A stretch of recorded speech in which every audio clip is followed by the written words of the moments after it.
Hati-hati bagi debt collector pinjol. Anda dilarang keras ancam-ancam nasabah.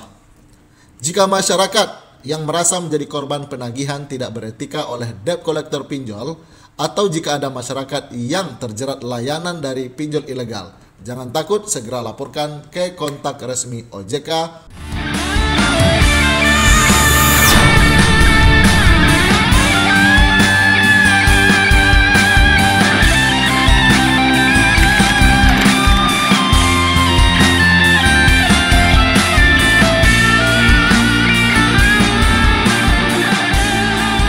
Hai guys, ini dia 10 aturan tagih hutang pinjol legal OJK tahun 2025.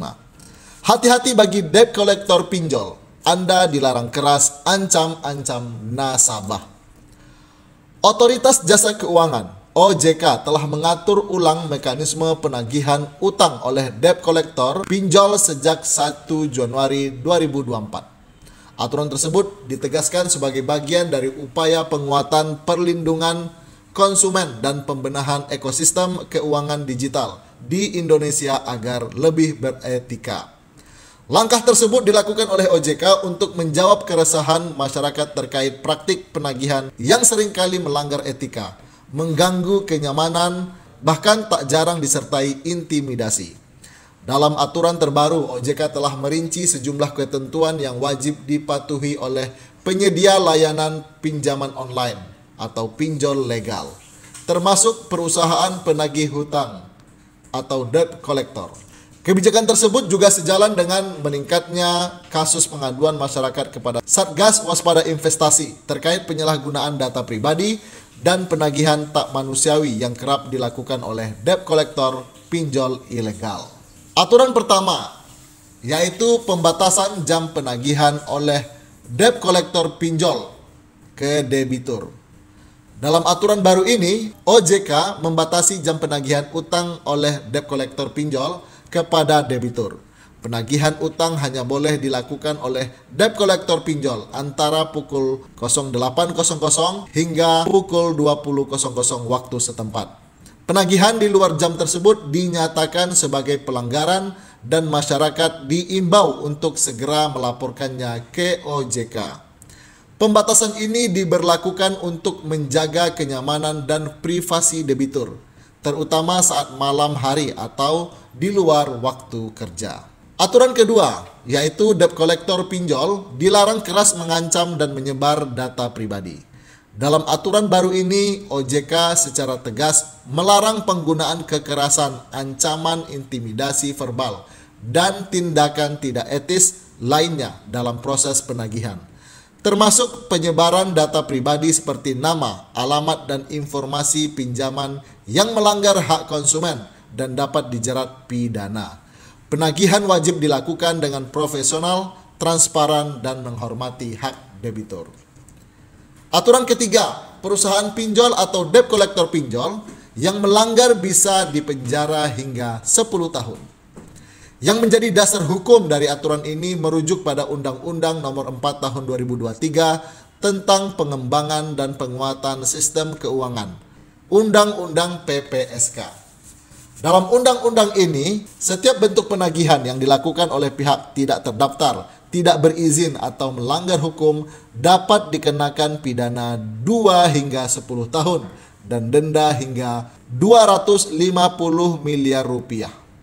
OJK menegaskan bahwa pihak penyelenggara pinjol ilegal atau penagih tanpa otorisasi resmi akan ditindak tegas sesuai hukum yang berlaku.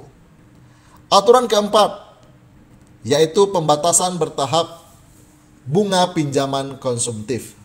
Dalam aturan baru ini, OJK mengatur batas bunga harian untuk pinjaman konsumtif secara bertahap. Per 1 Januari 2024 maksimal 0,3% per hari. Per 1 Januari 2025 turun menjadi 0,2% per hari. Dan per 1 Januari 2026 turun lagi ke 0,1% per hari. Pembatasan ini penting untuk mencegah praktik bunga pinjaman online yang mencekik dan merugikan konsumen.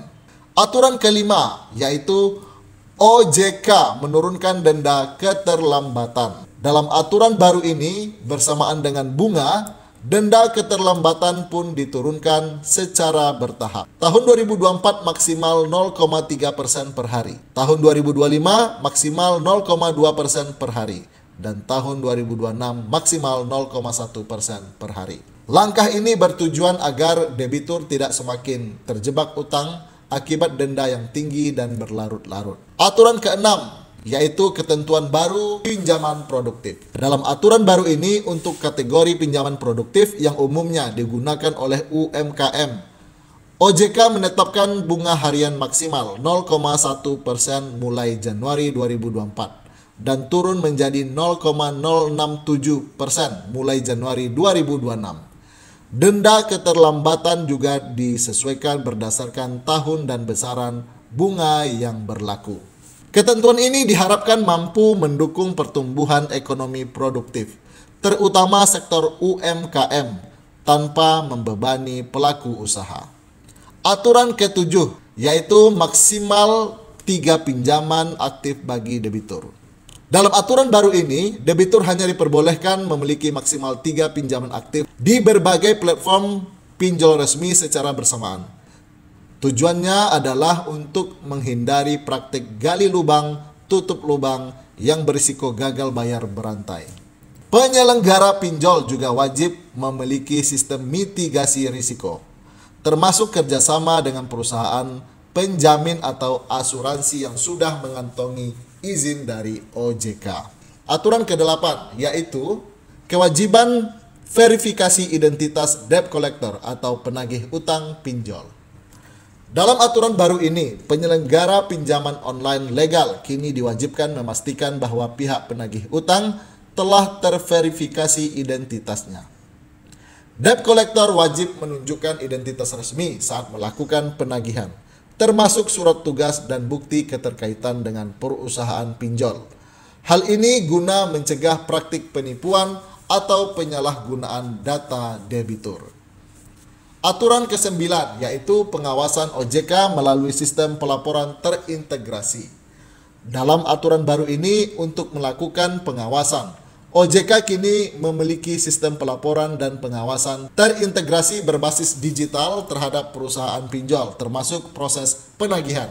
Masyarakat dapat melaporkan praktik ilegal melalui kanal resmi seperti aplikasi portal pelindungan konsumen atau WhatsApp resmi OJK. Ini sejalan dengan upaya memperkuat pengawasan berbasis teknologi. Aturan ke-10 yaitu penyelenggara pinjol wajib melakukan edukasi literasi keuangan. Dalam aturan baru ini, OJK mewajibkan setiap platform pinjaman online resmi OJK untuk menjalankan program edukasi literasi keuangan kepada calon peminjam. Edukasi ini mencakup informasi tentang bunga, tenor, risiko gagal bayar, dan hak-hak debitur. Hal tersebut bertujuan agar masyarakat lebih memahami kewajiban finansial dan tidak asal klik saat meminjam uang. Himbauan OJK, masyarakat diminta untuk hanya menggunakan layanan pinjaman online legal dan mengecek legalitas penyedia jasa melalui situs resmi OJK atau aplikasi eDebtku. Dengan adanya aturan baru ini, OJK menegaskan komitmennya untuk menciptakan industri layanan pinjaman online yang lebih sehat, adil, dan berorientasi pada perlindungan konsumen. Jika masyarakat yang merasa menjadi korban penagihan tidak beretika oleh debt collector pinjol, atau jika ada masyarakat yang terjerat layanan dari pinjol ilegal, jangan takut, segera laporkan ke kontak resmi OJK untuk penanganan lebih lanjut. Saya Kapten Oktobrandi SHMH, advokat dan konsultan hukum. Salam Indonesia Jaya.